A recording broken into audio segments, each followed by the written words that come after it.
भारतीय संविधान रचयिता बाबा साहेब डॉक्टर भीमराव अंबेडकर की 134वीं जयंती के मौके पर गोपालगंज जिला के नगर पंचायत हथुआ के गांधी सेवा आश्रम में कांग्रेस कमेटी हथुआ के प्रखंड अध्यक्ष अनिल पांडे की अध्यक्षता में एक समारोह का आयोजन किया गया, जिसमें पूर्व प्रखंड अध्यक्ष उमा शंकर कुंवर, दिलसाद खान, अरमान खान, ब्रज किशोर गुप्ता, साडू आलम, शंभू राम, जितेंद्र त्रिपाठी, सुरेंद्र पाठक, ज्ञानजी पांडे इत्यादि सैकड़ों की संख्या में कांग्रेस नेता मौके पर उपस्थित थे।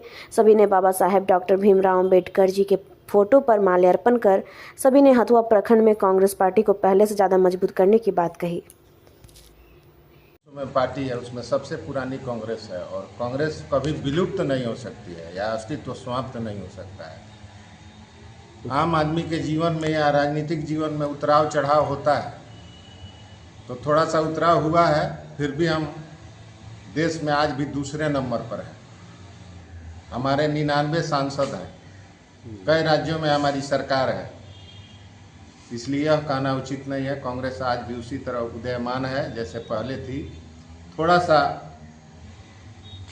पीछे हम लोग हैं।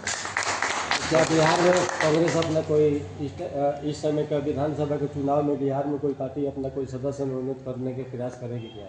अवश्य करेगी, क्यों नहीं करेगी। कि हर राजनीतिक दल का यही उद्देश्य होता है, सत्ता की प्राप्ति, सेवा और सेवा के बाद सत्ता की प्राप्ति। तो हमारी पार्टी भी उस प्रयास में बढ़ रही है। तो गठबंधन से आके अपने अब ये तो ऊपर लेवल की बात है, उस पर मैं कुछ नहीं कह ना सकता। ये बड़े नेता लोग इस पर जवाब देंगे, लेकिन जैसा आदेश होगा हाईकमान का, उसके कदम में कदम मिलाकर हम लोग चलने का प्रयास करेंगे।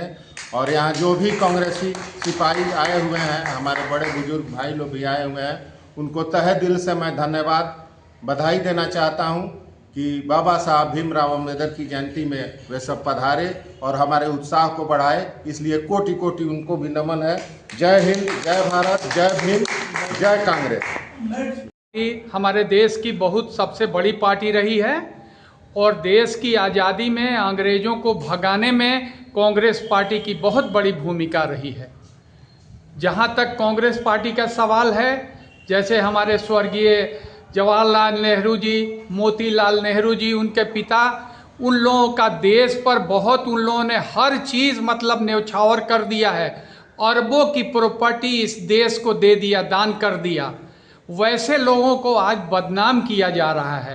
बीजेपी जो कम्युनल पार्टी है वो भ्रम फैला रही है, गलत बात कर रही है।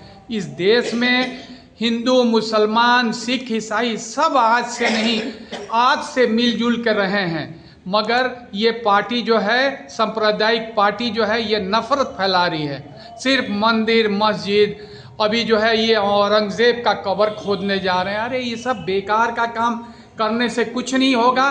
देश की भलाई जिसमें हो, हमारे देशवासियों की जिसमें भलाई हो, वो काम करना चाहिए, जिससे हमारा हिंदुस्तान जो है वो सोने की तरह से, हीरे की तरह से चमके।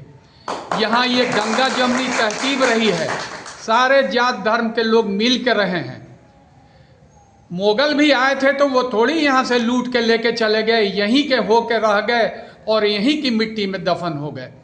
अभी एक हमारे राहुल जी, ये बहुत बड़े योद्धा हैं। ये कांग्रेस पार्टी को आने वाले दिनों में आप लोग देखेंगे फिर बुलंदी पर, बहुत ऊंचाई पर ले जाएंगे।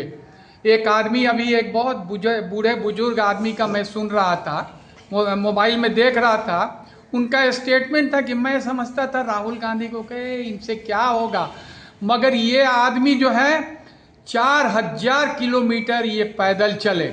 एक जगह जा रहे थे तो एक बूढ़ी माँ के समान आदमी, औरत आई और इनसे मिलना चाहिए, उसको वोमिटिंग हो गया, कह हो गया, मगर वो चुपचाप खड़े रहे और उसके पीठ को सहला रहे थे। वो आदमी कह रहा था कि अरे बाप, कितना बदलाव राहुल जी में आ गया है। हम लोग तो सब मीटिंग में अभी पटना में थे, क्या डैशिंग पर्सनालिटी है। इनके पिताजी के साथ भी हमको मतलब साथ गोपालगंज आए थे 5 मई 1991।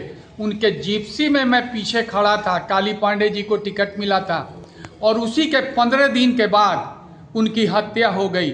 उनको नाश्ता मैंने कराया था। काली पांडे जी ने कहा कि ये लोग सुबह सुबह बगहा से आए थे कि दिलसाद भाई जल्दी से नाश्ता का प्रबंध कीजिए। मगर मुझे बहुत दुख है कि राजीव गांधी जैसी हस्ती इस देश से चली गई। आतंकवादियों ने उनकी हत्या कर दी और देश को पीछे ढकेल दिया। तो